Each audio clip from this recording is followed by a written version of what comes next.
Bismillahirrahmanirrahim. Assalamualaikum warahmatullahi wabarakatuh.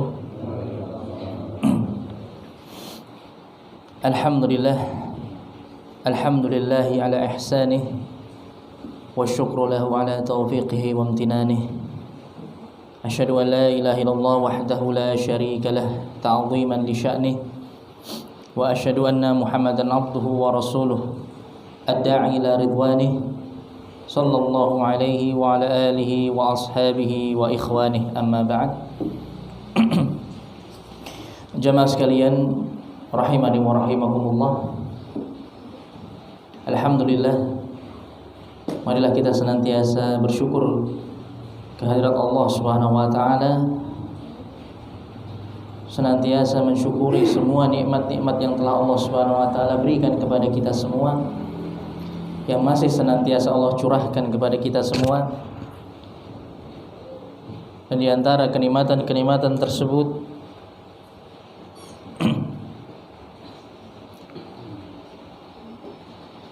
ada sebuah kenikmatan yang tidak bisa dibeli oleh apapun, yaitu nikmat hidayah dari Allah Subhanahu wa taala, di mana hingga saat ini Allah Subhanahu wa taala masih memberikan taufik dan hidayahnya kepada kita semua, sehingga kita masih bisa istiqamah di atas Islam, istiqamah di atas iman. Dan semoga Allah Subhanahu wa taala menganugerahkan kepada kita keistiqamahan hingga ajal menjemput kita. Allahumma amin.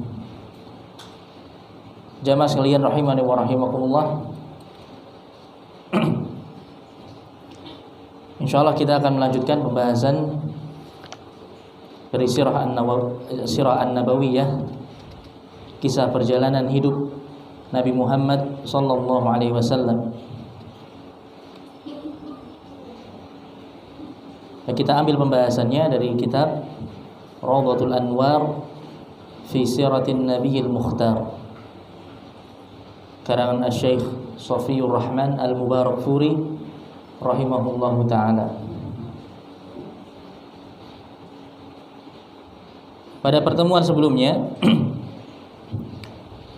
kita sudah sampai pada fase di mana Rasulullah sallallahu alaihi wasallam diasuh oleh paman beliau Abu Thalib, yang merupakan saudara kandung dari bapak beliau Abdullah, yaitu Abu Thalib bin Abdul Muthalib.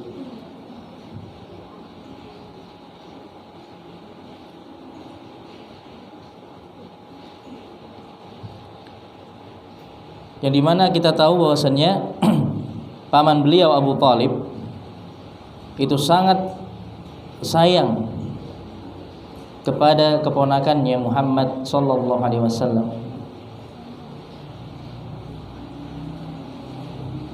Bahkan di sini dikisahkan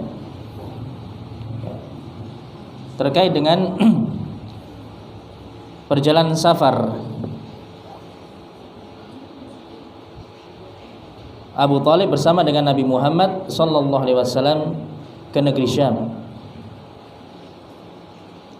Jadi suatu ketika Abu Thalib ingin keluar ke negeri Syam atau pergi menuju negeri Syam untuk berdagang bersama dengan kafilah Quraisy yang lainnya. Ini sebagaimana kita ketahui kemarin ya, pada pembahasan sebelumnya, bagaimana orang-orang Quraisy memiliki kebiasaan ya berdagang ke negeri Syam. Ya, biasa berdagang ke negeri Syam di musim panas. Nah, ketika Abu Thalib hendak pergi menuju negeri Syam bersama dengan kafilah dagang Quraisy, ya, ketika itu Nabi Muhammad sallallahu alaihi wasallam yang masih berumur sekitar 12 tahun ketika itu, ya, merasa berat untuk berpisah dengan pamannya Abu Thalib. Ya, sedih ketika akan ditinggal pergi ke negeri Syam oleh pamannya Abu Thalib. Maka melihat kesedihan dalam diri Nabi Muhammad SAW yang masih kecil ketika itu, maka Abu Thalib pun merasa iba dan akhirnya Nabi Muhammad diajak ya untuk ikut ke negeri Syam, ya berdagang ke negeri Syam. Kemudian singkat cerita, ketika sudah sampai atau sudah tiba di sebuah kota bernama Busra yang berada di pinggiran negeri Syam, ya belum sampai masuk ke negeri Syam, masih di wilayah pinggirannya. Ketika singgah di kota Busra ini, kemudian ada seorang pendeta Nasrani, ya pendeta Nasrani yang bernama Bahira Ar-Rahib, ya Bahira Ar-Rahib. Ada juga yang menyebut dengan Buhaira Ar-Rahib. Ini kisahnya terkenal, ya kisah pertemuan Bahira Ar-Rahib dengan Rasulullah SAW yang masih kecil ketika itu. Ya. Maka ketika singgah di kota Busra tadi, tiba-tiba Bahira Ar-Rahib ini mendatangi Nabi Muhammad SAW bersama dengan pamannya Abu Thalib. Kemudian Bahira Ar-Rahib, ya Bahira Ar-Rahib ketika sudah sampai dan bertemu dengan Nabi Muhammad yang masih berumur 12 tahun ketika itu, maka Bahira Ar-Rahib ini mengambil atau memegang tangan beliau, memegang tangan Rasulullah SAW. Kemudian seraya mengatakan, hada sayyidul alamin, hada rasulur rabbil alamin, hada yab'athuhu Allah rahmatan lil alamin. Anak ini adalah pemimpinnya alam semesta. Anak ini adalah pemimpinnya alam semesta. Anak ini adalah utusan Rabb semesta alam. Ya. Allah Subhanahu wa taala akan mengutusnya sebagai rahmatan lil alamin. Ya.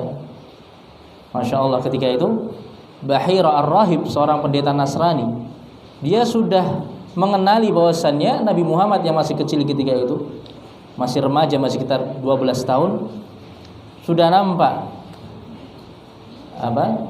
ciri-ciri bahwasannya inilah yang kelak akan diutus sebagai Rasul yang terakhir. Maka mendengar ucapan Bahira Ar-Rahib tadi, paman beliau Abu Thalib tentunya bertanya, wa ma ilmuka bidzalik? Bagaimana engkau bisa mengetahui semua itu? Bertanya kepada Bahira.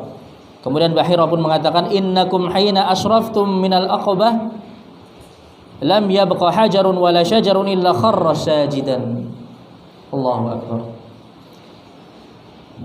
Sesungguhnya ketika kalian, ya diceritakan oleh Bahira, dia tahu bahwasannya Nabi Muhammad ini adalah calon utusan Allah Subhanahu wa taala. Karena dia mengatakan di sini, sesungguhnya kalian ketika naik ke atas bukit tadi, tidaklah kalian melewati bebatuan maupun pepohonan kecuali semuanya sujud kepadanya. Sujud kepada anak tersebut. Wala yasjudani illa linabiyyin, dan tidaklah mereka semua sujud kecuali kepada seorang nabi. Wa inni a'rifuhu bi khatamin nubuwah asfala min ghadrufi katifih mithl tufahah. Sesungguhnya aku melihat dan sesungguhnya aku mengetahui atau mengenali bahwasannya anak ini adalah kelak menjadi utusan Allah Subhanahu wa taala. Karena aku melihat tanda nubuwah, tanda kenabian yang ada di bawah tulang bahunya, di bagian bawah tulang bahunya yang menyerupai buah apel. Ya, jadi Rasulullah SAW itu memiliki tanda kenabian yang ada di punggung beliau. Ya. Yang ini merupakan suatu pertanda atau suatu tanda yang telah disebutkan di dalam kitab-kitab Taurat dan Injil. Makanya Bahira mengatakan, wa inna najiduhu fi kutubina, dan sungguhnya kami mengetahui mendapati semua keterangan ini dalam kitab-kitab suci kami. Ya.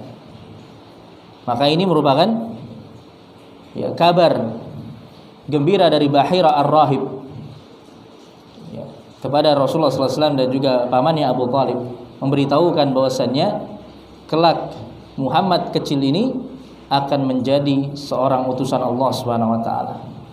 Maka kemudian akhirnya Bahira Ar-Rahib pun menjamu mereka dan menghormati keduanya, menjamu Abu Thalib dan Nabi Muhammad SAW, menjamu keduanya dengan baik, menghormati mereka, memuliakan mereka.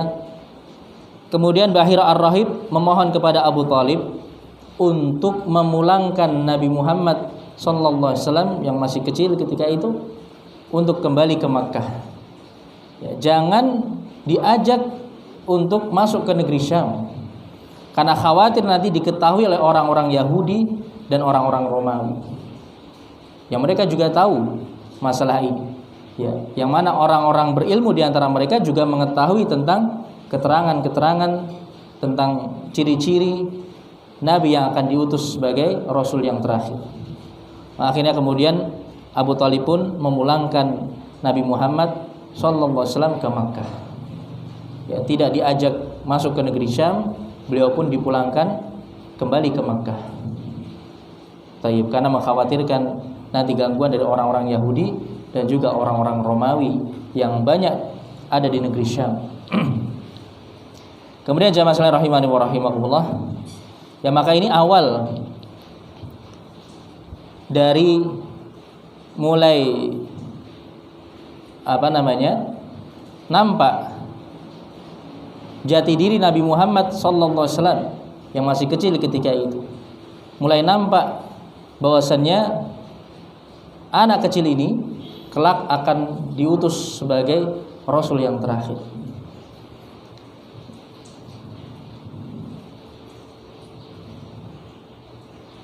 Dengan keterangan dari Bahira Ar-Rahib tadi, kemudian Abu Thalib pun mulai merasa bahwasanya memang keponakannya ini keponakan yang istimewa.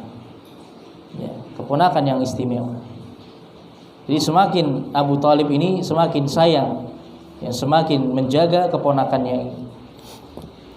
Kemudian jamaah sekalian rahimani wa rahimakumullah, kisah berikutnya disebutkan oleh ahli sejarah, yaitu tentang Harbul Fijar. Harbul Fijar. Jadi ini beberapa peristiwa-peristiwa yang terjadi sebelum diutusnya Nabi Muhammad sallallahu alaihi wasallam. Ada terjadi sebuah peristiwa yang sebuah peristiwa bernama Harbul Fijar, perang Al-Fijar. Di mana peperangan ini terjadi di bulan Syawal ketika Nabi Muhammad sallallahu alaihi wasallam berumur 20 tahun. Khina kana umruhu sallallahu alaihi wasallam 20 sanah waqa'at fi sawqi Uqad harbun baina qabail Quraisy wa Kinanah min jihah wa baina qabail Qais Ailan min jihatin ukhra. Jadi di bulan Syawal ketika Nabi Muhammad SAW berumur 20 tahun terjadi peperangan di sebuah pasar bernama Pasar Uqad. Pasar Uqad yang terjadi antara kabilah-kabilah Quraisy beserta Kinanah melawan kabilah Qais Ailan. Melawan kabilah Qais Ailan. Kemudian terjadilah peperangan. Akhirnya peperangan berkecamuk ketika itu. Wa qutila adadun minal fariqain. Kemudian terbunuhlah banyak manusia di antara kedua belah pihak. Tsumma istalahu ala an yahsu qatla fariqain. Kemudian kedua belah pihak pun berdamai dan sepakat untuk menghitung jumlah korban antara kedua belah pihak. Pihaknya Quraisy dan Kinanah berapa orang yang gugur, dan pihaknya Qais Ailan, kabilah Qais Ailan berapa yang gugur, dihitung masing-masing. Kemudian faman wajada qatalahu aktsar akhadha diyat az-zaid. Maka pihak manapun yang mendapati pada pihaknya itu korbannya lebih banyak jumlahnya, maka mereka berhak untuk meminta tebusan dari tambahan korban tersebut atau dari kelebihan korban tadi, kelebihan jumlah korban yang ada pada pihak mereka. Maka akhirnya peperangan pun usai, ya peperangan pun berakhir. Kemudian wahadimu ma waqa'a bainahum minal adawah wasyarr. Kemudian akhirnya mereka pun bisa membuang rasa permusuhan dan kebencian di antara mereka. Ya, maka ini di antara salah satu ya nilai positif juga dari orang-orang Arab ketika itu. Dahulu mereka itu sering berperang antar kabilah, antar kabilah sering terjadi peperangan. Tapi kalau sudah selesai ya sudah selesai, ya tidak ada dendam, tidak ada permusuhan yang berlanjut. Ya kalau sudah selesai ya sudah selesai. Baik. Maka ini diantara kondisi orang-orang Arab ketika itu. Baik. Nah ketika peperangan ini terjadi di tanah haram, di Makkah tentunya, dan juga terjadi di bulan haram, ya di bulan haram. Maka kemudian perang ini pun dinamakan dengan perang Al-Fijar, yaitu arti Al-Fijar adalah pelanggaran, ya karena mereka telah melanggar kesucian tanah haram dan juga bulan haram. Iya. Dan sebenarnya perang Fijar ini terjadi 4 kali. Adapun yang terjadi peperangan yang besar itu hanya di kali yang terakhir, yaitu di kali yang keempat. Adapun 3 kesempatan sebelumnya itu tidak sampai terjadi peperangan yang besar.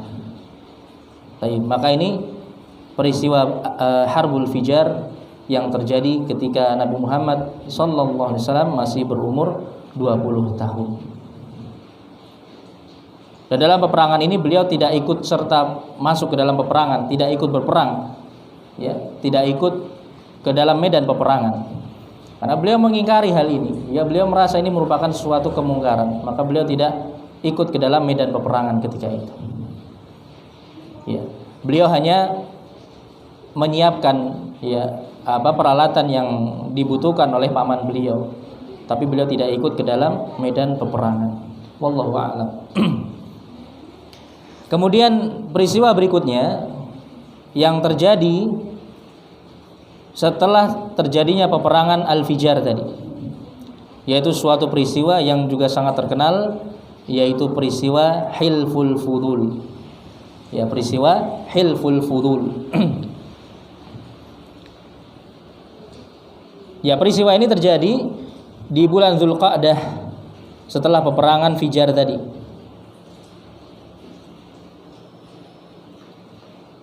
Ya, Hilful Fudul ini merupakan sebuah perjanjian.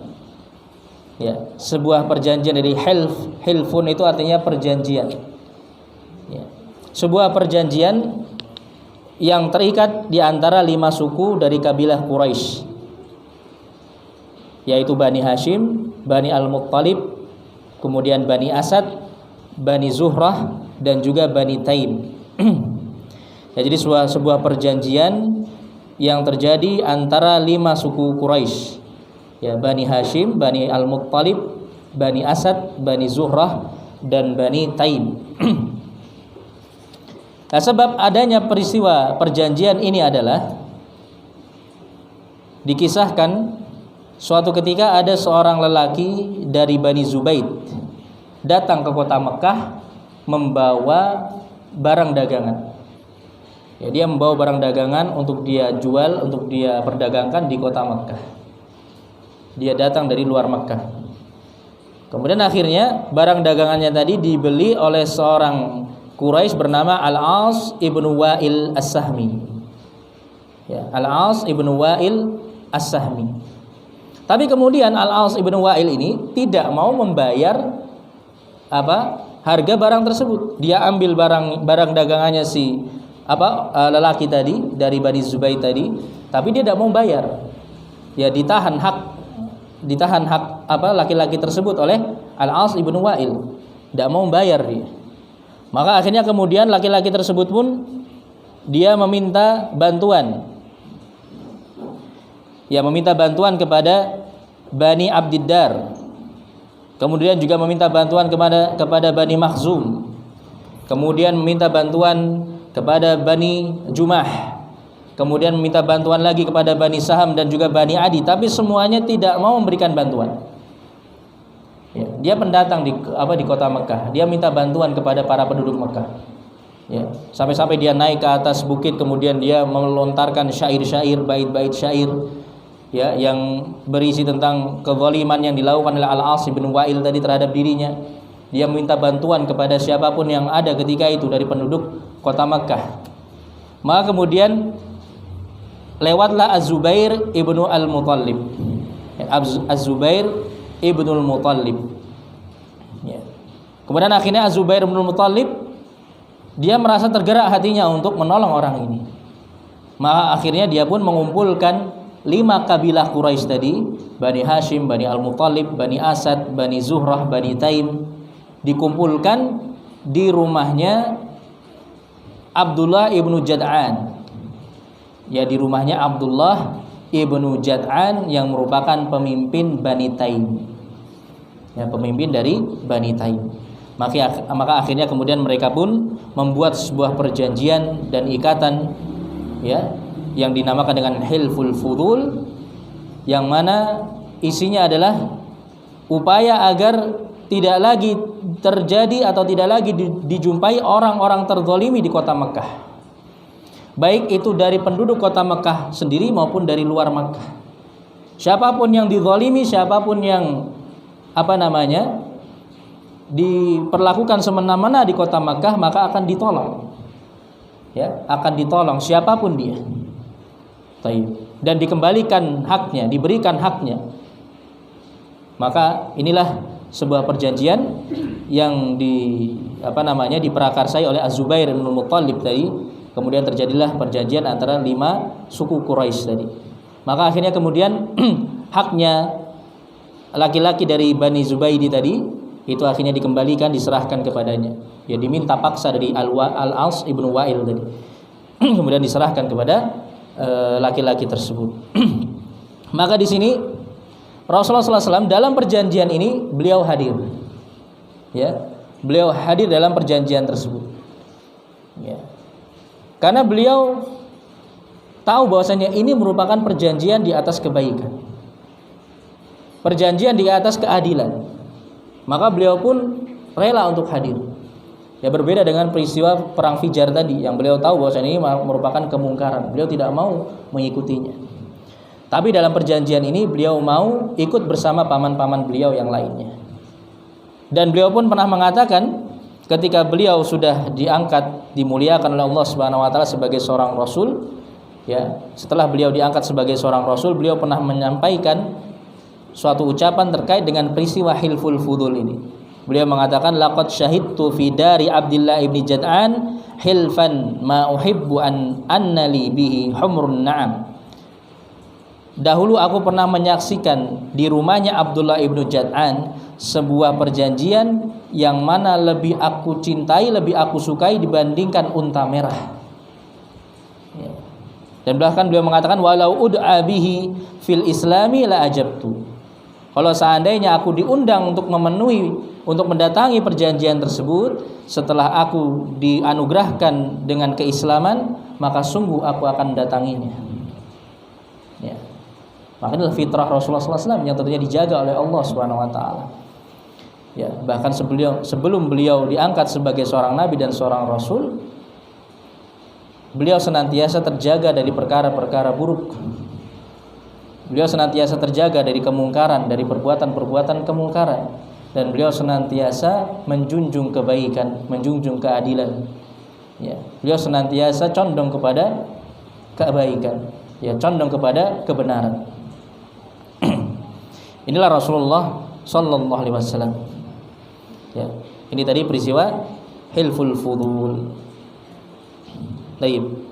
Kemudian jamaah sekalian rahimani wa rahimakumullah, disebutkan setelahnya terkait dengan fase kehidupan usaha beliau, kehidupan usaha Nabi Muhammad Sallallahu Alaihi Wasallam. Bagaimana beliau mencari ma'isyah, ya, bagaimana beliau mencari ma'isyah. Baik. Disebutkan di sini oleh penulis, ma'lumun anna Nabiya sallallahu alaihi wasallam wulida yatiman. Dimaklumi bahwasannya Nabi kita Muhammad sallallahu alaihi wasallam beliau lahir dalam keadaan yatim. Sebagaimana pernah saya sebutkan kemarin bahwasanya beliau itu semenjak kecil sudah terbiasa hidup dengan kehidupan yang keras. Ya, penuh dengan perjuangan. Ya. Beliau lahir dalam keadaan yatim. Kemudian di usia berapa? 8 tahun, ya, ditinggal wafat oleh ibunya. Maka di sini kemudian ketika beliau sudah mulai tumbuh dewasa di bawah pengasuhan pamannya Abu Thalib. Nah, ketika itu Nabi Muhammad SAW lam yarith an abihi syai'an yughnihi. Beliau tidak mendapatkan warisan dari bapak beliau yang mencukupi untuk kebutuhan beliau. Dia mendapatkan warisan yang sangat sedikit yang itu tidak cukup untuk memenuhi kebutuhan beliau. Maka falamma balagha sinnan yumkinu al-amal fihi 'adatan ra'al ghanam ma'a ikhwatihi minar radha'ah fi Bani Sa'ad. Maka ketika beliau sudah mencapai umur yang cukup, ya, umur yang cukup dewasa, yang dengannya beliau mampu untuk bekerja, maka beliau pun menggembalakan kambing bersama dengan saudara-saudara sepersusuan beliau dari Bani Sa'ad. Ya, dari Bani Sa'ad, anak-anaknya Halimah As-Sa'diyah, ibu persusuan beliau. Ya. Jadi beliau pernah menggembalakan kambing bersama saudara-saudara sepersusuan beliau dari Bani Sa'ad. Kemudian walam maraja ila Makkah ra'aha li ahliha ala qararid. Kemudian ketika beliau kembali ke kota Makkah, tidak lagi tinggal bersama saudara-saudaranya dari Bani Sa'ad. Beliau juga kemudian menggembalakan kambing-kambing milik keluarga beliau. Ya, milik keluarga beliau. Ya, milik saudara-saudaranya, kerabat-kerabatnya. Beliau gembalakan untuk mendapatkan upah. Mendapatkan upah beberapa qirat. Ya, mendapatkan upah beberapa qirat. Wal qiratu juz'un yasirun minad dinar. Dan satu qirat ini bagian yang kecil dari 1 dinar. Ya, disebutkan di sini ada yang menyebutkan nisful usyr au thuluthus sumun minhu. Ada yang mengatakan 1 qirat ini setengah dari 1/10 dinar. Setengah dari 1/10 dinar. Ada yang mengatakan juga 1/3 dari 1/8 dinar. Dan disebutkan di sini oleh penulis, adapun nilainya di zaman sekarang ini yaitu kira-kira sekitar 10 real. Ya, sekitar 10 real, ya sekitar 50.000. Ya, 1 real sekitar 4.000. Jadi sekitar 50.000 lah katakan. Ini upah beliau sekali menggembalakan kambing-kambing milik keluarga beliau. Ya, beliau mencari ma'isyah.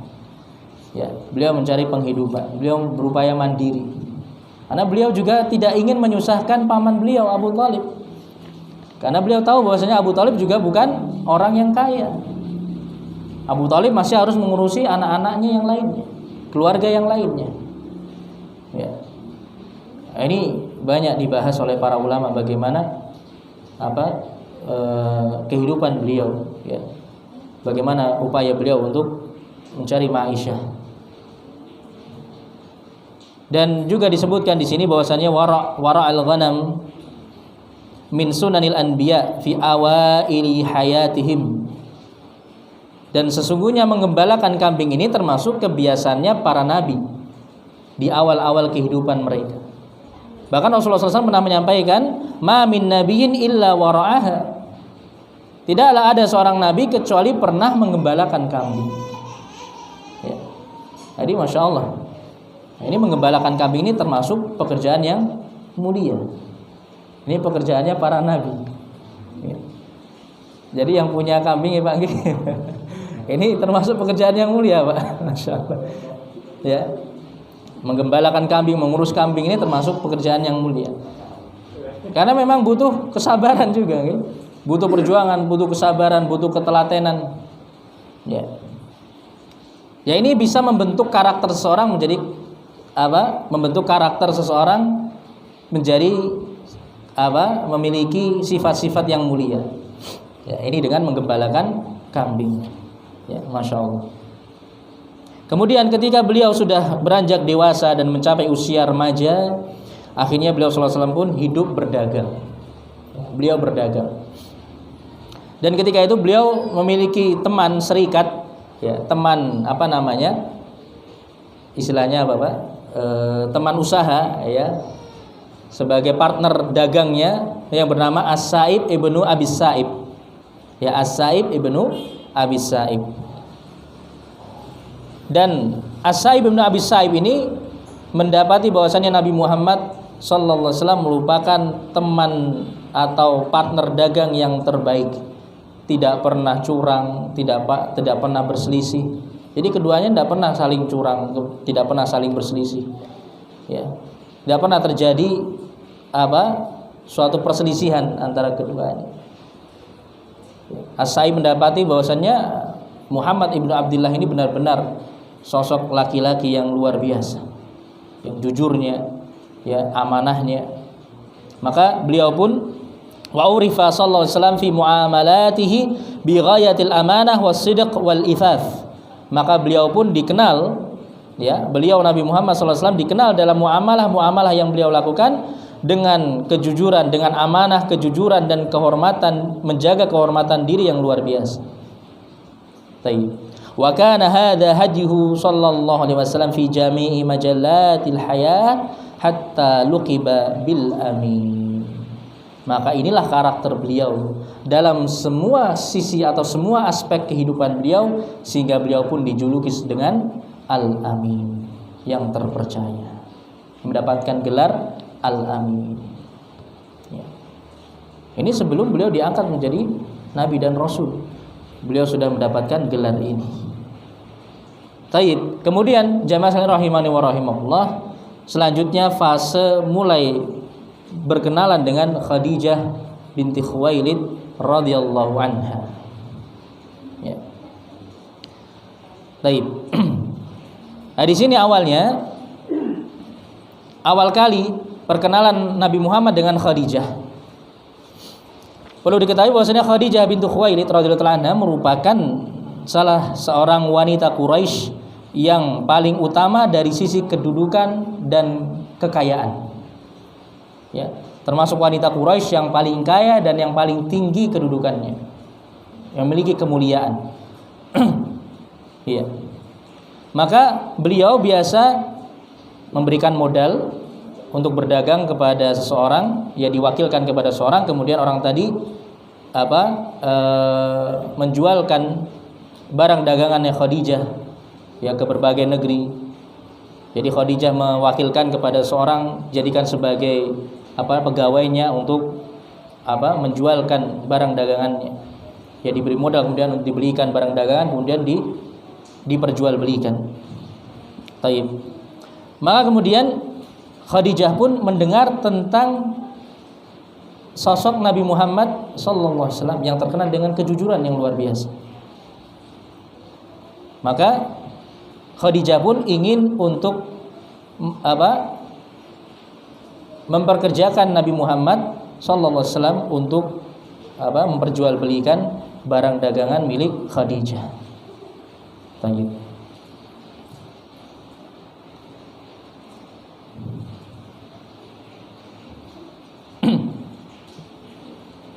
Maka akhirnya Khadijah pun meminta Nabi Muhammad sallallahu alaihi wasallam untuk pergi berdagang ke negeri Syam dan memberikan modal kepada beliau, dengan modal yang itu jumlahnya jauh lebih banyak dan tidak pernah beliau berikan jumlah yang semisal kepada orang lain.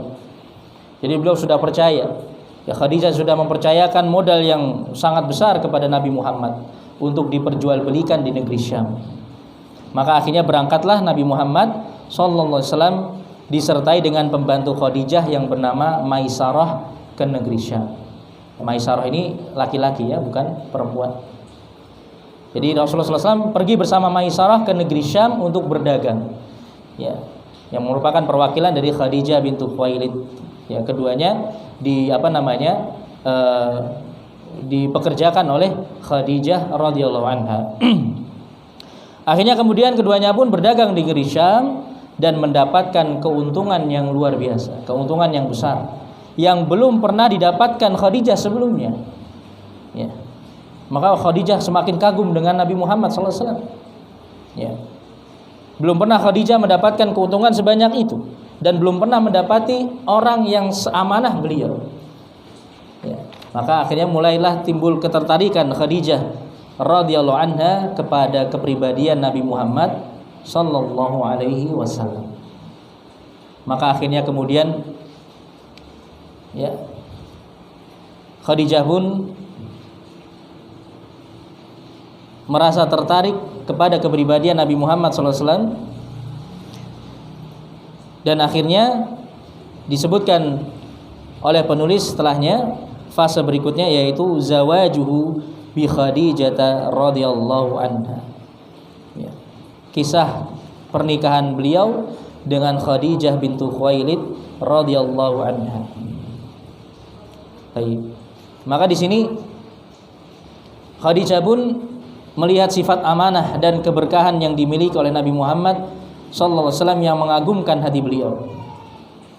Dan juga Maisarah pun, ya, pembantu Khadijah tadi yang ikut bersama Nabi Muhammad berdagang ke negeri Syam, juga menceritakan kepada Khadijah tentang bagaimana kepribadian beliau, bagaimana kemuliaan budi pekerti beliau, bagaimana bersihnya beliau dari aib, dari cacat, dari kekurangan. Ya, maka semakin tertariklah Khadijah. Ya, semakin tertarik, dan beliau merasa bahwasannya apa yang beliau cari-cari selama ini ada pada diri Muhammad ibnu Abdullah sallallahu alaihi wasallam. Bahkan Maisarah juga menceritakan tentang kejadian-kejadian luar biasa yang dia alami selama bersama dengan Nabi Muhammad sallallahu alaihi wasallam. Di antaranya pernah keduanya itu dinaungi oleh malaikat dikala di suatu hari yang sangat panas. Dinaungi oleh malaikat. Jadi tahu-tahu ada naungan di atas mereka. Yaitu naungannya dua malaikat yang Allah Subhanahu wa taala utus untuk menaungi keduanya. Ini di antaranya. Ya. Akhirnya kemudian Khadijah pun, singkat cerita, Khadijah pun mengutus salah seorang teman perempuannya untuk mendatangi Nabi Muhammad sallallahu alaihi wasallam untuk mengutarakan keinginan Khadijah untuk menikah dengan Nabi Muhammad sallallahu alaihi wasallam. Ya. Masya Allah, beliau dengan kepribadian beliau, dengan kemuliaan budi pekerti beliau, ya, dengan akhlak yang luar biasa, dengan kejujuran yang mengagumkan, padahal beliau seorang yatim, bahkan yatim piatu dari keluarga yang miskin, tapi mampu menarik hati Khadijah bintu Khuwailid radhiyallahu anha, yang termasuk orang yang paling kaya, wanita yang paling kaya di antara orang-orang Quraisy ketika itu. Ya. Maka akhirnya Nabi Muhammad pun menyetujui keinginan Khadijah radhiyallahu anha. Akhirnya kemudian beliau pun mendiskusikan hal ini dengan paman-paman beliau. Maka akhirnya kemudian paman-paman Rasulullah SAW pun melamar Khadijah. Ya. Melamar Khadijah melalui paman beliau, paman Khadijah yang bernama Amr ibnu Asad. Ya, Amr ibnu Asad, karena bapak Khadijah sudah meninggal dunia. Jadi diwakilkan kepada Amr ibnu Asad, paman dari Khadijah. Kemudian akhirnya Amr ibnu Asad pun menikahkan Khadijah dengan Nabi Muhammad sallallahu alaihi wasallam. Ya, di hadapan Bani Hashim dan juga para pemuka Quraisy ketika itu.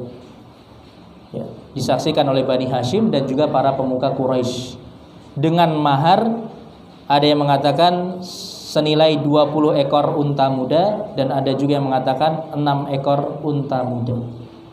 Ini mahar yang diberikan Rasulullah SAW kepada Khadijah bintu Khuwailid radhiyallahu anha. Sedangkan yang menyampaikan khutbah pernikahan ketika itu adalah paman beliau Abu Thalib. Taib. Maka akhirnya telah sah pernikahan beliau bersama dengan Khadijah bintu Khuwailid radhiyallahu anha, yang mana ketika itu umur Nabi Muhammad sallallahu alaihi wasallam adalah 25 tahun. Ya, umur beliau 25 tahun ketika itu.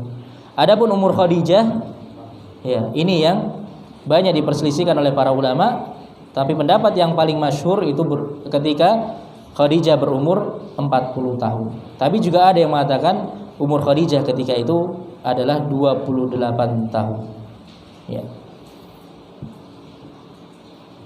Dan ini merupakan pernikahan Khadijah yang ketiga. Ya, pernikahan Khadijah yang ketiga. Suami beliau yang pertama yaitu Atiq bin Aid Al-Makhzumi meninggal dunia. Beliau ditinggal mati oleh Atiq bin Aid Al-Makhzumi. Kemudian suami beliau yang kedua Abu Hala At-Taimi juga meninggal. Kemudian akhirnya Khadijah menikah untuk ketiga kalinya dengan Nabi Muhammad sallallahu alaihi wasallam, dan ini pernikahan beliau yang terakhir. Dan Rasulullah sallallahu alaihi wasallam tidak pernah menikah setelahnya, menikahi wanita setelahnya sebelum Khadijah meninggal dunia. Ya, sampai Khadijah radhiyallahu anha meninggal dunia.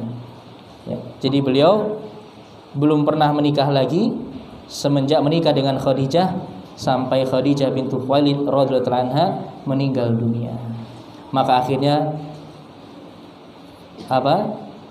pernikahan keduanya ini, pernikahan Nabi Muhammad dengan Khadijah, jadilah menjadi sebuah biduk rumah tangga yang diidam-idamkan oleh setiap orang semenjak dahulu hingga saat ini. Ya, sebuah rumah tangga yang penuh dengan keberkahan, penuh dengan kebaikan, ya, penuh dengan keutamaan. Dan semua putra-putri Rasulullah sallallahu alaihi wasallam itu berasal dari Khadijah, kecuali satu, yaitu Ibrahim. Ya, anak beliau atau putra beliau bernama Ibrahim, yang mana Ibrahim ini nanti merupakan putra dari Nabi Muhammad sallallahu alaihi wasallam dari istri beliau yang bernama Maryah Al-Qibtiyah, yang insyaallah nanti akan kita dapatkan kisahnya nanti. Baik, ini jamaah sekalian rahimani wa rahimakumullah. Ya, pernikahan dengan Khadijah radhiyallahu anha. Kemudian nanti pada pertemuan berikutnya kita akan sebutkan tentang putra-putri Nabi Muhammad sallallahu alaihi wasallam dari istri beliau Khadijah.